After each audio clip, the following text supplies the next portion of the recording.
Nous, ce que nous voulons construire, c'est une France indépendante. Une France pivot pour construire la paix dans le monde. Mais si on veut construire la paix dans le monde en la basant sur les droits de l'homme, qui sont quelque part la matrice de la France depuis la grande Révolution française de 1789, eh bien on doit le faire partout. On ne peut pas le faire à moitié. On ne peut pas critiquer, même si c'est à juste titre, une dictature comme celle de Bachar el-Assad et continuer la France-Afrique, et fermer les yeux sur les élections truquées de Sassou Nguesso, d'Ali Bongo ou de Compaoré. Et pire encore, comment est-ce que ceux qui sont actuellement au pouvoir et qui ont été au pouvoir peuvent tolérer la guerre qui a cours au Yémen? Au Yémen, il y a actuellement une guerre qui dure depuis plus de 2 ans, abominable. On n'en parle pas.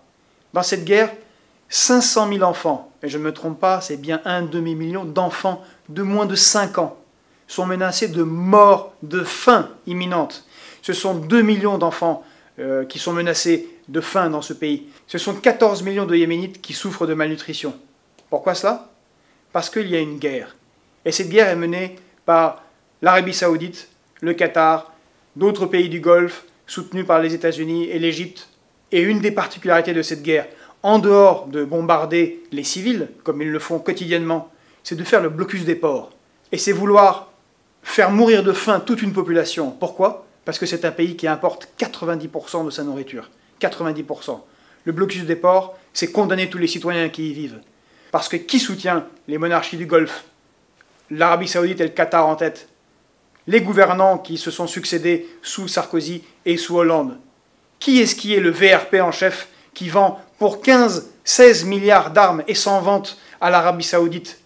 C'est M. Le Drian, conseiller militaire et, le souhaite-t-il, futur ministre de la Défense de M. Macron. C'est lui qui vend des armes françaises qui bombardent ces pauvres gens.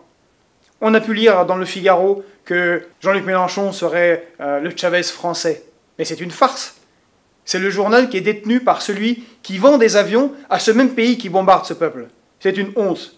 Et là, pour le coup, il y a des gens qui ont les mains dans le cambouis, enfin, plutôt dans le sang.